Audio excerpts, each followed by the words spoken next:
Okay, dendrites के बारे में हम बात करेंगे। आज का जो हमारा लेक्चर है वो फर्दर यहाँ से स्टार्ट होगा। तो डेंड्राइट्स क्या काम करते हैं कि ये जो डेंड्राइट्स होते हैं ये मैसेज लेके आते हैं, सेल बॉडी तक लेके आती हैं, और ये क्लस्टर होता है इनका फाइबर का। अगर एक डेंड्रॉन होता है तो हम उसको डेंड्रॉन कहेंगे। अगर उसकी ज्यादा ब्रांचेस होती हैं तो हम उसको डेंड्राइट्स कहते हैं। लाइक एक ट्री है और ट्री की ढेर सारी ब्रांचेस हैं, जैसे यहाँ पे भी ये शो हो रहे हैं। अब ये जो शो हो रहे हैं तो ये ढेर सारे हैं, यानी कि बहुत सारी ब्रांचेस निकली हुई हैं, तो इनको हम डेंड्राइट्स कहेंगे। अगर एक सिंगल ब्रांच की बात करें तो हम इसको डेंड्रॉन कहेंगे। ठीक है जी। तो एक एक जो एक्सोन होता है ना, हमारे पास एक सेल बॉडी है और एक्सोन है। तो जो एक न्यूरॉन स्टार्ट हो रहे हैं तो उसका जो स्टार्टिंग पॉइंट है वो डेंड्राइट्स है, और उसका जो एंडिंग पॉइंट होता है वो होते हैं टर्मिनल बटन्स। अब इनका काम क्या है कि रिसीव करना, मैसेज सिर्फ रिसीव करने के बाद ये लेके आते हैं सेल बॉडी तक। इनका काम यही होता है। और इनका स्ट्रक्चर क्या होता है? ट्री लाइक स्ट्रक्चर होता है, दरख्त की ब्रांचेस की तरह का स्ट्रक्चर होता है, और सिर्फ मैसेज को रिसीव करके सेल बॉडी तक लेके आना इनका काम होता है। ठीक है। और उसके बाद जब सेल बॉडी तक मैसेज आ जाता है, डेंड्राइट्स उसको ले आते हैं, तो सेल बॉडी से फिर आगे डिफरेंट पार्ट्स में ट्रेवल करता है एक्सॉन के थ्रू। कि मैसेज सेल बॉडी तक आ गया, सेल बॉडी में जो है आगे ट्रांसफर होता है किसके थ्रू? एक्सॉन्स के थ्रू। अब एक्सॉन्स क्या है? एक्सॉन ये वाला स्ट्रक्चर आपको इस पिक्चर में नजर आ रहा होगा। ये सारा का सारा एक्सॉन में नहीं आएगा। ये वाली जो ब्रांच है इसको हम एक्सॉन कह सकते हैं। बाकी ये इसी का हिस्सा है, लेकिन स्पेसिफिकली मेजरली यही पार्ट होता है एक्सॉन का। ठीक है।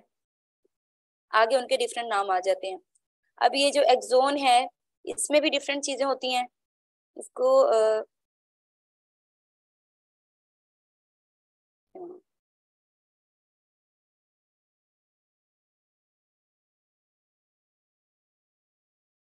अब ये जो एक्सोन है ये सारा का सारा इसका भी काम ये होता है कि मैसेज को फैसिलिटेट करना या आगे तक लेके आना। एक और चीज मैं यहाँ पे ऐड करना चाहूंगी कि जो मैसेज सेंड होता है, यहाँ से एक्सोन से मैसेज सेंड हो रहा है, यानी कि उसने सेल बॉडी से मैसेज आता है, तो एक ऐसी यहाँ पे फाइबर होती है, एक ऐसी लेयर जो स्टार्टिंग लेयर है इसकी एक्सोन की, उसको हम कहते हैं एक्सोन हिलुक। इसका ये एक्सोन को और जो है ये नर्व सेल बॉडी है, उन दोनों को आपस में मिला रही होती है। जैसे यहाँ पे शो किया हुआ है मैंने पिक्चर में, आप देख सकते हैं। यहाँ पे ये एरो बनी हुई है बिल्कुल, ये जहाँ से स्टार्ट हो रही है एक्सोन, तो उस पोर्शन को या उस हिस्से को हम एक्सोन हिलुक कहते हैं। इसका क्या काम है कि सेल बॉडी को और एक्सोन को आपस में कनेक्ट करना है। और यहाँ से फिर मैसेज सेंड होता है, आगे तक आता है। जब भी कोई मैसेज सेंड हो रहा होता है एक्सॉन के थ्रू या एक्सॉन में से गुजर रहा होता है, तो उस मैसेज वो हमेशा जो है वो जो मैसेज होता है वो केमिकल फॉर्म में होता है, लेकिन उसको केमिकल हम उसको कहते हैं कि वो मैसेज एक केमिकल होता है। ठीक है। यानी कि जब मैसेज जा रहा है उसको इलेक्ट्रिकल इंपल्स भी लेके जा रही हैं, तो कुछ ना कुछ तो जा रहा है ना। वो मैसेज क्या है? वो एक केमिकल सिग्नल्स होती हैं, लेकिन उसको पुश कौन कर रहा होता है? उसको इलेक्ट्रिकल सिग्नल्स पुश करते हैं। केमिकल सिग्नल्स तब तक वर्क नहीं करते जब तक उनको इलेक्ट्रिकल सिग्नल पुश ना करें। यानी कि इलेक्ट्रिकल केमिकल सिग्नल्स को एक पुशअप की जरूरत होती है, और वो पुशअप उन्हें इलेक्ट्रिकल सिग्नल्स प्रोवाइड करते हैं। तो जब यहाँ से इसके अंदर से मैसेज गुजरता है तो वो एक केमिकल की सूरत में गुजरता है। तो उस केमिकल को फैसिलिटेट कौन करते हैं? एक्शन पोटेंशियल किस तरह से होता है कि इलेक्ट्रिकल जो इम्पल्स हैं वो फोर्स करती हैं, वो रोल प्ले करती हैं मैसेज को ट्रांसमिट होने में, जो कि यहाँ से गुजरते हुए फिर एक टर्मिनल बटन तक या एक एंडिंग पॉइंट तक पहुंच जाता है। लेकिन इस पोर्शन को हम एक्सॉन हिलुक कहते हैं।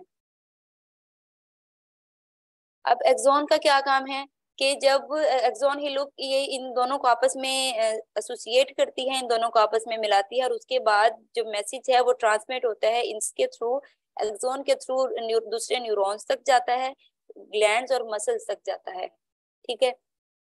अब इसका जो साइज है एक्सॉन का, ये कुछ फीट तक लंबी भी हो सकती है, और सम टाइम ये होता है कि ये कुछ 1 मीटर से ज्यादा इसकी लंबाई होती है, यानी कि 1 मीटर से ज्यादा लंबी भी हो सकती है इसकी लंबाई।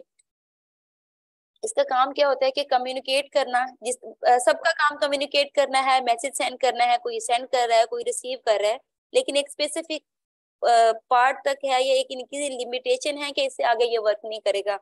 जिस तरह मैंने पहले भी बताया था कि हर कोई नर्वस सिस्टम में या न्यूरॉन में जितने भी पार्ट्स हैं वो usually neuron similar function perform कर रहे होते हैं, उसके जो पार्ट्स होते हैं, लेकिन हर कोई अपना रोल प्ले कर रहा है। हर किसी की अपनी लिमिटेशन है कि आप यहाँ से आगे वर्क नहीं करोगे तो वो उस चीज से आगे वर्क नहीं करता। उसके आगे वही रिस्पॉन्सिबल होता है जिस तक वो मैसेज कन्वे किया जाता है या मैसेज ट्रांसमिट किया जाता है, उसके आगे सिर्फ वही रिस्पॉन्सिबल होता है। ठीक है जी। अब एक्सॉन जो है ये एक लेयर के साथ लिपटे हुए होते हैं, ऐसी एक लेयर होती है, ये ऐसे एक जो है वो फैटी सब्सटेंस होते हैं जिसके साथ ये कवर किया हुआ होता है, इसको या लिपेटा हुआ होता है या रैप किया हुआ होता है, तो उनको हम माइलिन शीट कहते हैं। अब माइलिन शीट क्या है उसको भी हम आगे जाके डिस्कस करते हैं। अब एक्सोन अब क्या है कि ये एक ट्यूब टाइप का स्ट्रक्चर है जो कि सोमा से निकल रहा है, और ये एंड कहाँ से हो रहा है, टर्मिनल बटन पे जाके एंड हो रहा है, और इनका काम ये होता है कि ये मैसेज ही ट्रांसफर करते हैं। और एक एंड पे, एक सिरे पे जो है वो आपको डेंड्रॉन मिलेंगे, डेंड्राइट्स मिलेंगे, और दूसरे सिरे पे आपको जो है वो मिलेंगे टर्मिनल बटन, या इसको आप टर्मिनल बटन भी कह सकती हैं, इसको आप जो है वो एक्सॉन टर्मिनल भी कह सकते हैं, इसके डिफरेंट नेम्स होते हैं। यहाँ तक किसी का कोई क्वेश्चन है तो पूछ सकता है।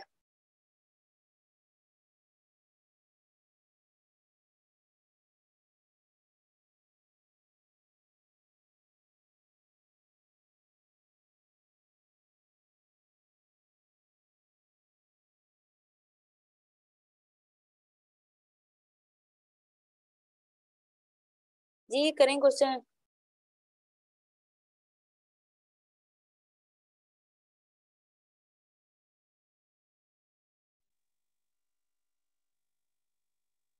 मैम जो एग्जाम के थ्रू जो मैसेज ट्रांसफर हो रहा होता है वो इलेक्ट्रिकल इम्पल्स के थ्रू हो रहा होता है, लेकिन जब वो जाता है उस पर टर्मिनल बटन पर तो उधर वो केमिकल फॉर्म में डिफ्यूज हो जाता है। जी ये चीज ये मैंने कल के लेक्चर में भी एक्सप्लेन की थी, और एक बच्ची ने क्वेश्चन भी किया था। देखिए जब उसके इलेक्ट्रिकल सिग्नल जो होते हैं या जो केमिकल सिग्नल होते हैं, अच्छा मैसेज को सेंड होने के लिए ना दोनों की जरूरत होती है, कि मैसेज अगर सेंड हो रहा है तो उसके लिए आपको इनको न्यूरॉन्स को केमिकल उनके लिए इम्पल्स भी जरूरी है, और इलेक्ट्रिकल इम्पल्स भी जरूरी है। अब इलेक्ट्रिकल इम्पल्स लेके तो आती है उस मैसेज को, वहां तक टर्मिनल बटन तक लेके आ जाती है, और टर्मिनल बटन के बाद गैप आ जाता है। ठीक है, उनके दरमियान में गैप होता है जिसको हम साइनैप्स कहते हैं। अब वहां पे गैप है, जो इलेक्ट्रिसिटी है वो तो डायरेक्ट ही वर्क कर रही होती है ना, तो जहाँ पे गैप है तो वहां पे इलेक्ट्रिसिटी का काम खत्म हो गया। तो इसी वजह से इनका इसी वजह से इनको जो है वो इलेक्ट्रिकल इम्पल्स कहा जाता है, कि ये वर्क तो करती हैं लेकिन वहां पे आके स्टॉप कर जाती हैं। वहां पे आगे रोल होता है केमिकल इम्पल्स का, वो मैसेज आगे सेंड करती हैं। लेकिन केमिकल इम्पल्स तब तक मैसेज सेंड नहीं कर सकती हैं जब तक इलेक्ट्रिकल इम्पल्स उनको पुश नहीं करती है। इसको एक पुशअप की जरूरत होती है, और वो पुशअप उसको इलेक्ट्रिकल इम्पल्स की सूरत में प्रोवाइड होता है। इट्स मीन के जो मैसेज ट्रांसफर हो रहा होता है, कैरी हो रहा होता है एग्जाम से, वो इलेक्ट्रिकल इम्पल्स से हो रहा होता है, लेकिन जैसे ही जी। वो टर्मिनल बटन पर जाएगा तो वो इलेक्ट्रिकल इम्पल्स उसको पुशअप करेगी तो वो टर्मिनल बटन पर जाकर डिफ्यूज हो जाएगा। बिल्कुल ऐसे ही है, वो मतलब केमिकल कि chemical within the chemical neuron. की फॉर्म में, जी, विद इन केमिकल द की फॉर्म न्यूरॉन। में वो डिफ्यूज। बिल्कुल बिल्कुल, केमिकल सिग्नल या केमिकल इम्पल्स उनको फैसिलिटेट करती है मैसेज को आगे ट्रांसफर करने के लिए। और जब ये कॉन्सेप्ट आप याद रखेंगे तो चीजें क्लियर हो जाएंगी कि usually with in the neuron जो मैसेज सेंडिंग हो रही होती है वो इलेक्ट्रिकल इम्पल्स उसको फैसिलिटेट कर रही होती है। जब एक न्यूरॉन से दूसरे न्यूरॉन को मैसेज सेंड होता है तो उस वक्त जो है वो इलेक्ट्रिक केमिकल इम्पल्स वर्क करती हैं।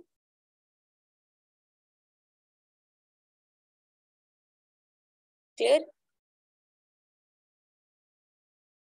Yes ma'am. ठीक है, कोई और क्वेश्चन है तो पूछ लें।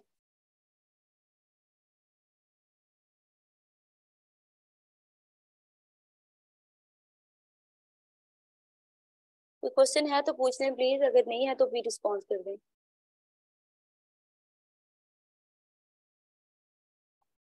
ओके, अगला जो है हम इस कॉन्सेप्ट को आपने याद किस तरह से रखना है।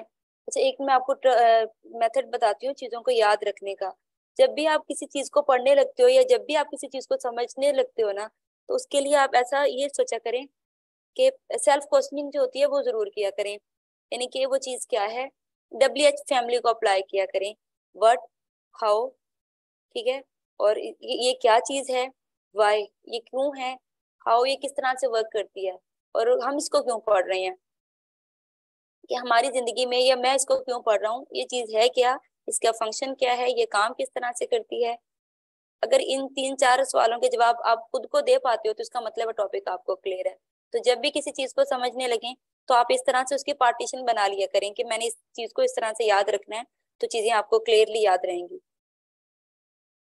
और सेल्फ क्वेश्चनिंग जो होती है आपके, सम टाइम आप कुछ टॉपिक पढ़ रहे होते हैं तो आपके जहन में कुछ ना कुछ क्वेश्चन अराइज होते हैं, तो सम टाइम हम अपने उन क्वेश्चन को ढूंढने की कोशिश नहीं करते, हम उसको दबा देते हैं। अगर आप उन क्वेश्चंस को फौरन से अगर उनका आंसर ढूंढो, सम टाइम ऐसे क्वेश्चन उठते हैं हमारे जहन में जो कि बहुत ज्यादा कॉम्प्लिकेटेड होते हैं, अगर आप उन क्वेश्चन को फाइंड आउट कर लेते हो तो आपके बहुत सारे रास्ते आसान हो जाते हैं। अच्छा, जब हम टॉपिक की तरफ आते हैं, माइलन शीट क्या है।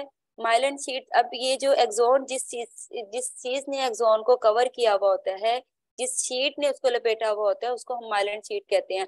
जिस तरह से इलेक्ट्रिकल वायर्स होती है ना, अब इलेक्ट्रिकल वायर की कोई भी आप वायर देखेंगे तो उसके ऊपर एक शीट चढ़ी हुई होती है, जब हम उसको खोलते हैं तो उसके अंदर फर्दर दो तरह की जो है वो वायर्स निकलती हैं। समटाइम दो होती हैं, समटाइम चार होती हैं, लेकिन कॉमनली दो ही होती हैं, और वो डिफरेंट कलर्स में होती हैं। अब उसका मकसद क्या होता है कि उसके अंदर बिल्कुल देखें कि आपने एक वायर ली है इलेक्ट्रिकल, उसको देखा, पहले तो एक बड़ी सारी लेयर होती है बाहर वाली उनकी, जब आप उसको ओपन करते हैं तो अंदर उसके दो तारे निकलती हैं। अब जब तारों को भी खोलते हैं ना एक एक करके, तो उसके अंदर से आपको एक जो है वो कॉपर कलर की बारीक बारीक तारे नजर आ रही होती हैं, बारीक बारीक तारे मिल रही होती हैं। तो आप इसको इस तरह से समझ सकते हैं कि जब वो उन तारों को लपेटने का मकसद क्या है, क्योंकि जब अगर उनमें से कोई एक तार खराब होती है या उनमें से कोई एक तार टूट जाती है, तो उसके नतीजे में क्या होता है कि जब भी हम लगाते हैं तो फौरन से एक धमाका हो जाता है, ठीक है, यानी कि शॉर्ट सर्किट हो जाता है। तो इस तरह से ये सेम उसी तरह से वर्क करती है कि जब एक एक्सॉन से मैसेज सेंड होता है तो इसका मतलब होता है कि मैसेज को स्पीड अप करना, कि जिस जो रास्ते पे जा रहा है ना मैसेज, ये वो उस रास्ते को मेंटेन रखना होता है। लेकिन अगर उस रास्ते पे यहाँ माइलन शीट खराब होती है तो उसकी वजह से भी प्रॉब्लम आ सकती है। क्या प्रॉब्लम आती है हम उसको भी देखते हैं। अब माइलन शीट क्या है कि ये एक ऐसा मटेरियल है जिसके अंदर एक्सॉन जो है वो कवर होती है, उसको लपेटा हुआ होता है। अब इसका फंक्शन ये क्या परफॉर्म करती है, इनका फंक्शन ये होता है कि सिग्नल जैसे ट्रांसमिट हो रहे हैं तो उनको स्पीड अप करना, ताकि जल्दी से जल्दी वो सिग्नल जो है वो ट्रांसफर हो जाए। जब न्यूरॉन्स के दरमियान में मैसेज सेंड हो रहे होते हैं तो ये इतने मिली सेकेंड में होते हैं कि हम इसको परसीव भी नहीं कर पाते। इसकी एग्जाम्पल ये है कि आप जब हाथ रखते हो कि कोई चीज ठंडी है या गर्म है, या आपको चोट लगती है या कुछ भी ऐसे सेंसेशन होती है, हमारे साथ पेनफुल एक्सपीरियंस होता है, तो फौरन से हम रिएक्ट देते हैं और उसके बाद हम सोचते हैं कि हमारे साथ क्या हुआ था, कि इतनी जल्दी हम उतनी जल्दी परसीव भी नहीं कर पाते जितनी जल्दी इनके दरमियान कम्युनिकेशन हो रही होती है। बहुत ही मिली सेकेंड में इनके दरमियान में कम्युनिकेशन हो रही होती है। अब एक्सॉन का क्या काम है, जिस तरह इलेक्ट्रिसिटी होती है या इलेक्ट्रिकल वायर होती है, उसका डिफरेंट कवर में उसको लपेटा हुआ होता है ताकि मैसेज डायरेक्टली इलेक्ट्रिसिटी सप्लाई हो सके।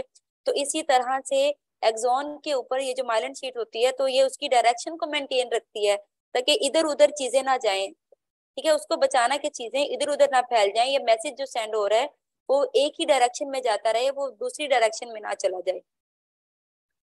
और ये मैसेज को स्टेबलाइज करना इसका ये काम होता है। और इसके साथ साथ ये ताकि मैसेज स्टेबल रहें, और एक्सॉन के स्ट्रक्चर के इर्द गिर्द चूंकि लपेटी भी होती है तो इसका काम ये होता है कि ये न्यूरल इम्पल्स होती हैं या जितनी भी न्यूरल एक्टिविटी हो रही होती है उसके नेटवर्क को आपस में कनेक्ट करना या उसको मेंटेन रखना, इसका ये काम होता है। अच्छा जी, जब कभी ऐसा हो कि आप माइलन शीट में कोई ना कोई खराबी आ जाए तो उसकी वजह से जो मैसेज होते हैं वो इफेक्टिवली ट्रांसमिट नहीं हो पाते, और जब मैसेज इफेक्टिवली ट्रांसमिट नहीं हो पाते तो माइलन शीट की खराबी की वजह से एक बीमारी होती है, एक डिसऑर्डर होता है, एक न्यूरोलॉजिकल डिजीज होती है। इसमें मसल्स कंट्रोल नहीं रहता, इसको हम कहते हैं मल्टीपल स्क्लेरोसिस। और ये जब डीजनरेशन हो जाती है यानी कि कोई ना कोई खराबी पैदा हो जाती है माइलन शीट में, तो ये तब देखने में आती है। किसी का कोई क्वेश्चन है इस यहाँ तक तो जरूर पूछें। मैम इस तरह तो अगर हम देखें ब्रेन की मतलब मिलियंस ऑफ न्यूरॉन्स है ना, मिलियन ट्रिलियंस, तो अगर एक की भी वर्किंग के अंदर या एक भी माइलिन शीथ के अंदर अगर ऐसा हो तो क्या वो उस सूरत में भी कोई भी डिजीज हो सकता है? बिल्कुल। माइलिन शीट की जब भी कोई ना कोई प्रॉब्लम, माइलिन शीट में कोई ना कोई प्रॉब्लम आती है तो उसकी वजह से कोई ना कोई आपकी मतलब ये है कि आपकी जो फंक्शनिंग है वो डिस्टर्ब जरूर होती है। लेकिन जब ज्यादा मेजर प्रॉब्लम आ जाती है तो उसकी वजह से हम उसको स्पेसिफाई कर लेते हैं कि ये डिजीज डायग्नोज हो जाती है। जब थोड़ी बहुत होती है इतनी कि वो रिपेयर हो सके खुद ब खुद, सम टाइम रिपेयर भी हो जाती होती है, तो रिपेयर हो सके तो ठीक है। अगर ना हो पाए, ज्यादा काम वो हो जाए, तो उसकी वजह से डिजीजेस सिवियर हो जाती हैं। और अगर यहाँ पे माइल्ड और मेजर और माइल्ड लेवल की भी डिजीजेस पाई जाती हैं इससे रिलेटेड, अगर ज्यादा ही वो खराब है तो फिर मेजर टाइप की डिजीजेस होती हैं। और अगर ऐसी है कि उसको रिपेयर किया जा सकता है या वो रिपेयर हो सकती है तो फिर मेजर इश्यूज नहीं होते, लेकिन माइल्ड लेवल के इश्यूज मौजूद रहते हैं।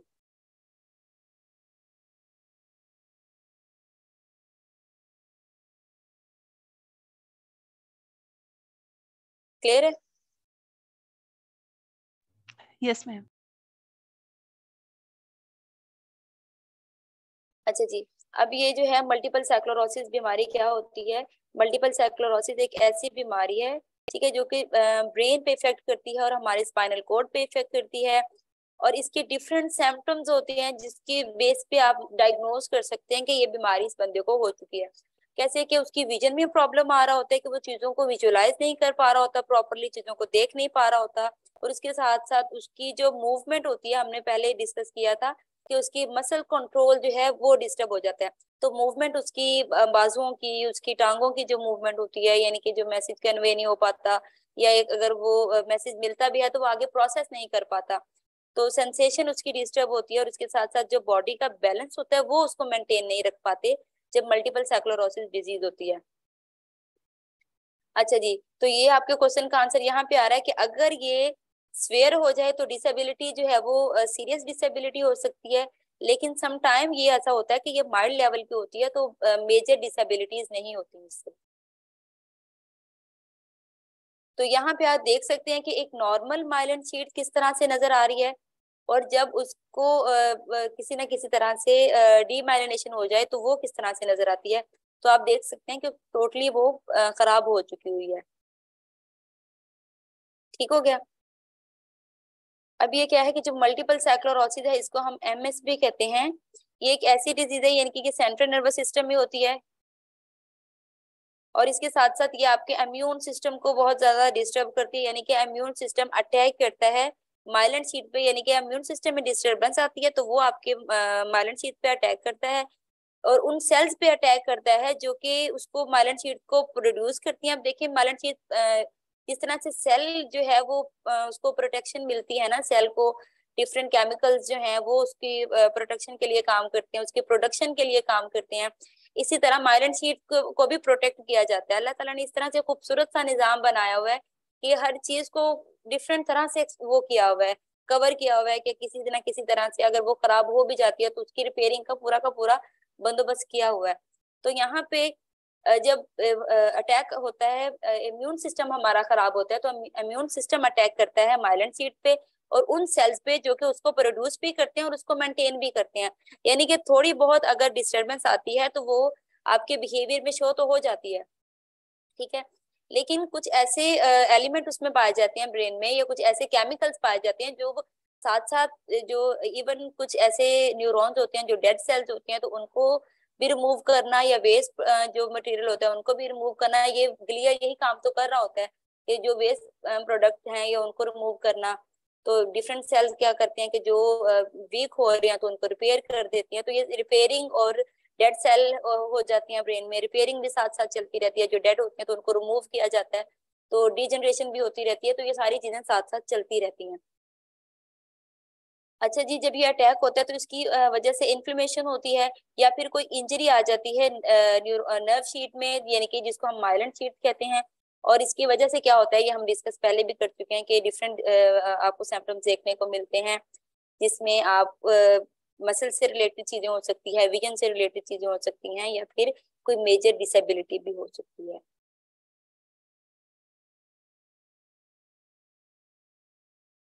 अच्छा जी, इस चीज में आप ये चीजें याद रखेंगे कि डीजनरेशन क्या है, ठीक है, उसके बाद मल्टीपल सेक्लोरोसिस क्या है उसको भी हमने डिस्कस किया है, माइलेंट सीड क्या होती है, इसका क्या काम है, और जो मैंने आपको एक चीज बताई है कि आप WH फार्मूला अप्लाई करते हुए चीजों को इफेक्टिवली क्लियर कर सकते हैं, तो आप उसको कर लीजिएगा, जरूर अप्लाई कीजिएगा। उसके बाद आ जाता है जी टर्मिनल बटन्स। अब टर्मिनल बटन्स क्या है? टर्मिनल बटन्स जो है ये एक बल्ब लाइट लाइक स्ट्रक्चर होता है, यानी कि एक जैसे मैंने कल भी डिस्कस किया था कि ये थोड़े उभरे हुए होते हैं, ठीक है। ये जिस तरह से एक आप किसी भी बल्ब की एग्जांपल ले लें तो ये पीछे से तो बारीक आ रहे हैं, लेकिन यहाँ पे आके इनका थोड़ा मुंह खुल जाता है, जिस तरह एक रोज होता है, ठीक है, उस तरह से इनका मुंह खुल जाता है। तो यहाँ पे ये बिल्कुल एंड पे लुक किसी भी सेल के एंडिंग जो पॉइंट होता है ये वहां पे लुक न जो कि कोई भी न्यूरॉन्स है ना उसके एंडिंग एंडिंग पॉइंट जो है वो टर्मिनल बटन होते हैं। और जो टर्मिनल बटन होते हैं इसके अंदर कुछ जो है वो स्मॉल सैक्स होते हैं, और उनके अंदर जो है न्यूरोट्रांसमीटर यानी कि न्यूरोट्रांसमीटर मौजूद होते हैं, यानी कि डोपामिन, और वहां से डोपामिन रिलीज होता है। अगर रिलीज ज्यादा अमाउंट में हो रहा हो, जितनी रिक्वायर है या उससे ज्यादा अमाउंट में हो रहा हो, तो स्किज़ोफ्रेनिया या फिर बाइपोलर के सिम्टम्स देखने को मिलते हैं। और अगर कम मिकदार में हो रहा हो, जितनी जरूरत है उससे कम मिकदार में हो रहा हो, तो फिर हम एक्टिवली परफॉर्म नहीं कर पाते, तो हम क्या होता है कि हमारी एक्टिविटीज जो होती हैं वो सुस्त हो जाती हैं, ठीक है। लेकिन ज्यादा मिकदार में हो रहे हो तो हमारा रियलिटी से जो कनेक्शन है वो किसी हद तक, बल्कि ज्यादा हद तक जो है वो डिस्टर्ब हो जाता है। और न्यूरोट्रांसमीटर क्या होते हैं? ये केमिकल होते हैं, ठीक है, जो कि ब्रेन को, डिफरेंट सेल्स को स्टिमुलेट करते हैं। ये डिस्कस हम फर्दर इसको डिटेल में भी करेंगे, न्यूरोट्रांसमीटर क्या हैं, उनकी टाइप्स क्या हैं, ये हम अगले लेक्चर में डिस्कस करेंगे इंशाल्लाह। अच्छा जी, जो टर्मिनल बटन्स होते हैं ये इनको साइनेप्टिक बटन्स भी कहते हैं, इनको एंडिंग बटन्स भी कहते हैं, इनके डिफरेंट नाम्स होते हैं, टर्मिनल बल्ब भी कहते हैं, साइनेप्टिक नोब्स भी कहते हैं। और ये दूसरे न्यूरॉन्स को डायरेक्टली, कोई भी न्यूरॉन है जहाँ पे ये एंड हो रहे हैं तो दूसरे न्यूरॉन को डायरेक्टली टच नहीं करते, तो क्योंकि इनका जो इनके दरमियान में जो कम्युनिकेशन होती है टर्मिनल बटन और दूसरे न्यूरॉन के दरमियान में जो कम्युनिकेशन होती है वो केमिकल सिग्नल्स के थ्रू होती है। और जो न्यूरोट्रांसमीटर है जो कि वो भी एक केमिकल है, तो वहां से वो रिलीज होते हैं, तो आगे उसको केमिकल सिग्नल पुश करते हैं, तो वो आगे रिसीव करते हैं उसको डेंड्राइट्स, और फिर सारा प्रोसीजर इस तरह से होता रहता है। अब न्यूरोट्रांसमीटर की बात करते हैं। न्यूरोट्रांसमीटर जो है ये एक न्यूरल इम्पल्स होती हैं, ठीक है, और ये निकलती हैं हमारे ब्रेन वहां से, जो टर्मिनल बटन है ये वहां से रिलीज होती हैं,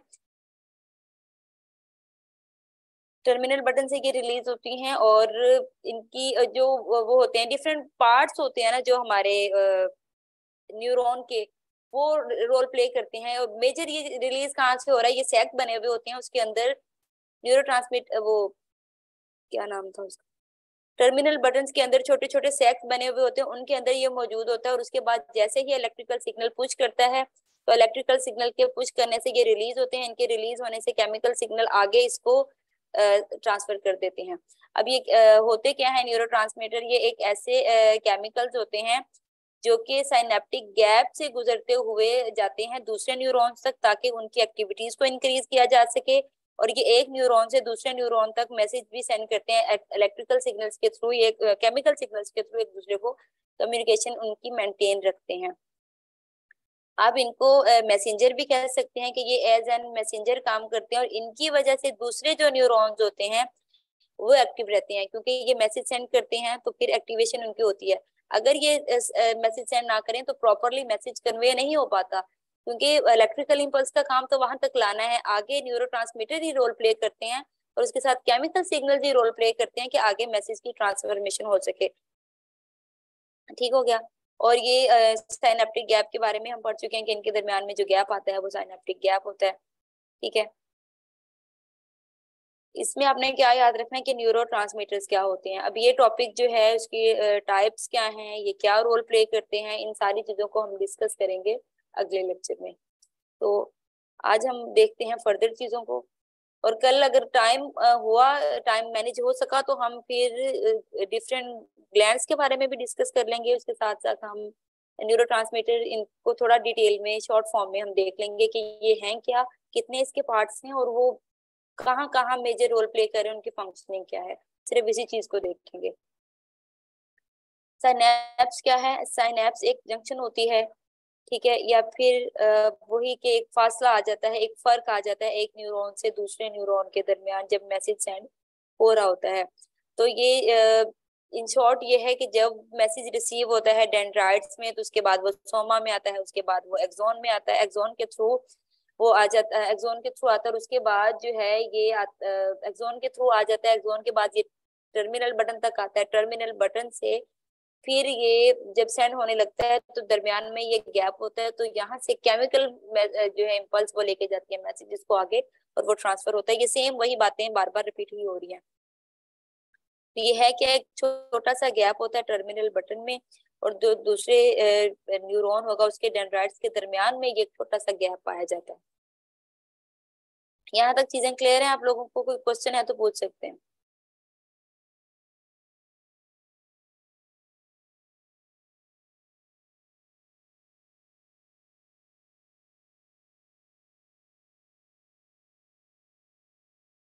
ठीक है, आगे चलते अस्सलाम वालेकुम मैम।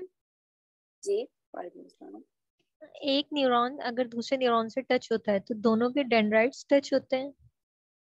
नहीं, ये टर्मिनल बटन। एक न्यूरॉन के टर्मिनल बटन होगा, ठीक है, एंड पे टर्मिनल टच नहीं होते। ये पहली बात तो ये है कि ये टच नहीं होते, इनके दरमियान में एक गैप होता है, और गैप के बाद जब एक दूसरे के साथ ये कम्युनिकेट कर रहे होते हैं तो एक ही न्यूरॉन का टर्मिनल बटन और दूसरे न्यूरॉन का डेंड्राइट्स ये कम्युनिकेट करते हैं, और इनकी कम्युनिकेशन को फैसिलिटेट करते हैं न्यूरोट्रांसमीटर और केमिकल इंपल्स। यानी कि एक न्यूरॉन का एंड हो रहा है उसके टर्मिनल बटन पे, और दूसरे यहाँ से मैसेज सेंड हो रहा है तो आगे रिसीव हो रहा है, उसके डेंड्राइट्स रिसीव कर रहे हैं, लेकिन ये टच किसी भी सूरत नहीं होते, इनके दरमियान गैप होता ही होता है।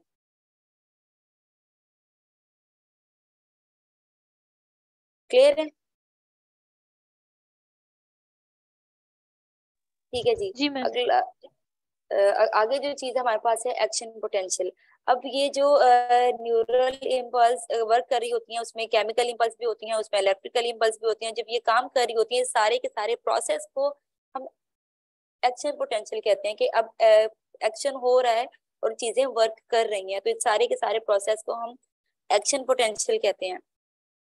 ठीक है, अब एक्शन पोटेंशियल क्या है? ये इसमें इलेक्ट्रिकल सिग्नल्स भी होते हैं, और वो मतलब वो सारा प्रोसेस जिसमें इलेक्ट्रिकल सिग्नल्स काम करते हैं और केमिकल सिग्नल्स काम करते हैं, इस सारे के सारे प्रोसेस को एक्शन पोटेंशियल कहा जाता है। अब इसमें कुछ ऐसे वो होते हैं कि जो वो बात दोबारा रिपीट हो रही है कि जो मूवमेंट हो रही होती है एक न्यूरॉन्स के अंदर या एक्सॉन के अंदर न्यूरॉन मूवमेंट हो रही होती है, तो ये इलेक्ट्रिकल चार्ज मॉलिक्यूल्स होते हैं जिसको आयंस कहते हैं, तो ये लेके आते हैं। तो लेकिन जब आउटसाइड द न्यूरॉन मूवमेंट हो रही होती है तो उसको लेके आते हैं केमिकल सिग्नल्स। तो यहाँ पे ये क्वेश्चन है कि इलेक्ट्रिकल इम्पल्स क्या होती हैं और केमिकल इम्पल्स क्या होती हैं, ये दोनों आप देख लीजिएगा। उसके बाद एक्शन पोटेंशियल क्या है? अगर एक्शन पोटेंशियल को डिटेल में देखें तो एक बहुत ही लॉन्ग टॉपिक बनता है ये, क्योंकि ये एक शॉर्ट कोर्स है। जब हम इसको न्यूरो का कोर्स कंप्लीटली पढ़ेंगे तो हम इन चीजों को डिटेल में देखेंगे। अभी सिर्फ वो सारी चीजें मेजर मेजर चीजें बतानी है कि वो बेसिकली क्या काम करती हैं। अदरवाइज अगर इनको डिटेल में देखें तो एक जो है न्यूरॉन, इसका भी इतना लंबा चौड़ा लेक्चर बनता है कि 1 घंटे में कवर हो ही नहीं सकता कभी।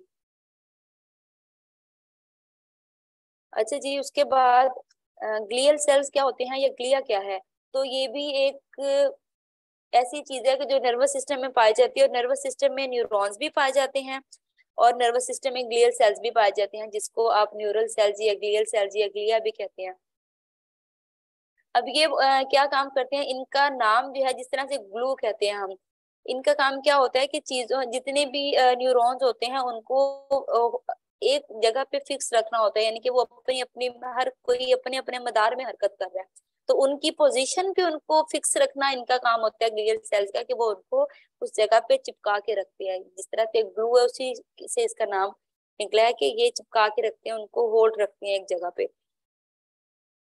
और ये उनको न्यूट्रिशन भी प्रोवाइड करते हैं, न्यूट्रिएंट्स करते हैं, न्यूट्रिशन प्रोवाइड करते हैं डिफरेंट न्यूरॉन्स को।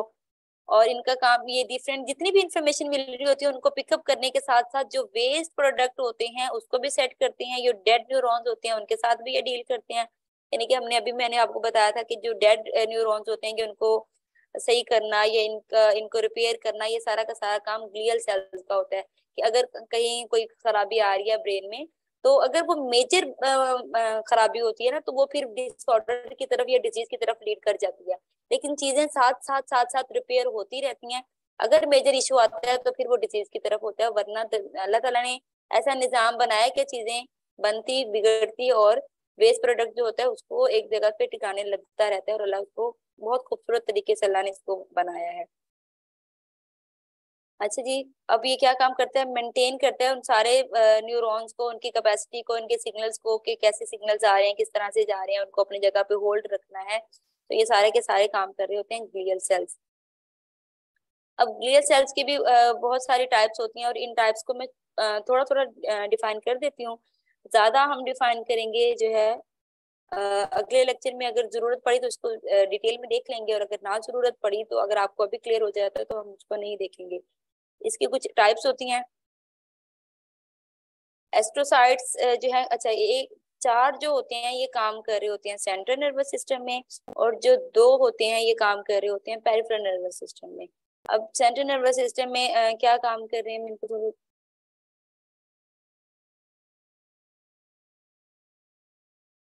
हाँ जी, अब इसमें क्या काम कर रहे हैं।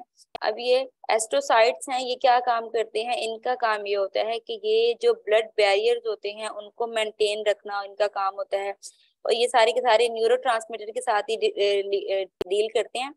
अब ये न्यूरोट्रांसमीटर के लेवल को सेट रखते हैं, साइनेप्स के साथ डील करते हैं, और जो भी उनको मेटाबोलाइज करना या उनको सपोर्ट प्रोवाइड करना न्यूरोट्रांसमीटर को, ये इनका काम होता है। एस्ट्रोसाइट्स का यही जो है वो मेजर रोल प्ले कर रहे होते हैं।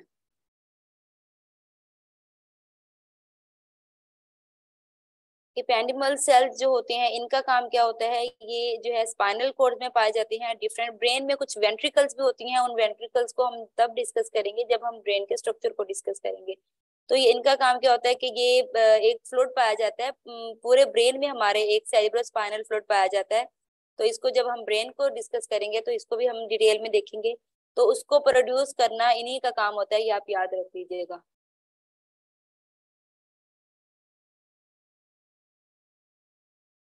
ओलिगोडेंड्रोसाइट्स ये भी एक जो है ग्लियल सेल्स होते हैं, और इनका काम क्या होता है कि एक्सोन को स्ट्रक्चर प्रोवाइड करना, उसको एक फ्रेमवर्क प्रोवाइड करना, कि अगर कोई खराबी होती है तो उसको साथ साथ ये रिपेयर करते रहती हैं। ठीक हो गया। अब माइक्रोग्लिया क्या है कि ये ब्रेन का जो इम्यून सेल्स होते हैं उनको देखना, या ऐसी चीजें जो डेड सेल्स होती हैं उनको रिमूव कर देना, या फिर जो ऐसी डेड सेल जितने भी हैं या वेस्ट मटेरियल है ब्रेन में, जितने भी डेड सेल्स हैं, जो भी वेस्ट मटेरियल है उसको रिमूव कर देना इनका काम होता है। अब पेरिफेरल नर्वस सिस्टम में इसके कुछ टाइप्स पाई जाती हैं जिसको हम सैटेलाइट सेल्स कहते हैं। इनका क्या काम होता है, ये न्यूरोट्रांसमीटर की जो मूवमेंट होती है या जो एक्टिविटीज होती है या उनका जो लेवल होता है, इन्होंने उनको मेंटेन करना होता है, उसको रेगुलेट करना होता है। शेवॉन सेल्स क्या होते हैं, ये जैसे माइलिन शीट बनी है, मैं आपको पिक्चर शो करवाती हूँ। जैसे पिछली पिक्चर में माइलिन शीट के ऊपर यहाँ पे ना एक डॉट बना हुआ है, यहाँ पे ना डॉट्स बने हुए हैं। इस तरह से ये डॉट्स भी होते हैं माइलिन शीट के ऊपर, तो इसको हम शेवॉन सेल कहते हैं। तो इसका काम क्या होता है, ये भी जो है वो न्यूरॉन्स को वो कर रहे होते हैं, मेंटेन कर रहे होते हैं, और उनकी अगर इंजरी हो जाती है तो उसको रीजनरेशन भी होती है और उनको रिपेयर भी कर रहे होते हैं, ये इनका काम होता है। यानी कि डिफरेंट सेल्स होती हैं ब्रेन में जो कि अगर थोड़ी बहुत प्रॉब्लम आ रही होती है तो उसको कवर कर लेती हैं, लेकिन अगर मेजर इशू होता है तो वो आपको किसी मेजर साइकोलॉजिकल या न्यूरोलॉजिकल डिसऑर्डर की तरफ लीड कर सकता है। आज के लिए इतना ही है। किसी का यहाँ पे कोई क्वेश्चन है तो वो पूछ सकता है।